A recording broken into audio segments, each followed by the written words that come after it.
ఏడైనా ఒక మనిషి చచ్చిపోతే ఇంత బాధపడతాం, ఇన్ని కన్నీళ్లు పెట్టుకుంటాం, ఆ కుటుంబాన్ని ఆదుకోవడానికి ప్రయత్నం చేస్తాం. అంతెందుకు, ఒక కాకి చచ్చిపోతే 10 కాకులు దాని చుట్టూతో చేరి సానుభూతి తెలుపుతాయి. కానీ ఎస్ఎల్బిసిలో 8 మంది చచ్చిపోతే మామ, అల్లుడు, బావ, బామ్మార్తి దావతులు చేసుకొని ఇక సంతోషపడ్డారు. ఎస్ఎల్బిసి ఆగిపోయింది, ఇక ఆపేయండి, ఎస్ఎల్బిసి కట్టొద్దు, మనుషులు చచ్చిపోయినరని. ఇంత దుర్మార్గం ఉంటుందా? ఇంత కడుపులో విషం పెట్టుకున్నోడు ఇవాళ నల్గొండ జిల్లాలో మున్సిపల్ కార్పొరేటర్లను, కౌన్సిలర్లను గెలిపించమని ఎట్లా అడుగుతాడు?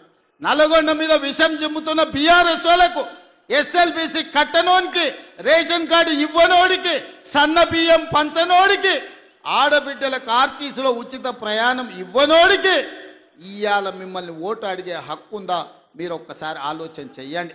సిగ్గు లేకుండా వాళ్ళు వచ్చినా, గంగిరెద్దులోలాక ఇంటి ముందుకు వచ్చినా కర్రు కాల్చి వాత పెట్టండి, సలాకి ఎర్రగా కాల్చి ఈపుల వాతలు పెట్టుర్రి. ఏమన్నా తెస్తే తీసుకోండి, ఏమన్నా ఇచ్చినా తీసుకోండి, కీసలలో లాగులలో ఏమన్నా ఉంటే అది కూడా తీసుకోండి. మందిని ముంచిన సొమ్ము మస్తుగా ఉన్నది వాళ్ళ దగ్గర. ఒకనొక్కడు ఎకరాలలో ఫామ్ హౌజులు కట్టారు, పెద్ద పెద్ద బెంచ్ కార్లు కొన్నారు, గంజికి గతి లేని వాళ్ళు కూడా. అవన్నీ మనల్ని ముంచిన సొమ్మే, మందిని ముంచిన సొమ్మే. టీఆర్ఎస్ వాడు వచ్చి ఏమి ఇచ్చినా తీసుకోండి, చెయ్యాల్సిన లగ్గం చెయ్యండి.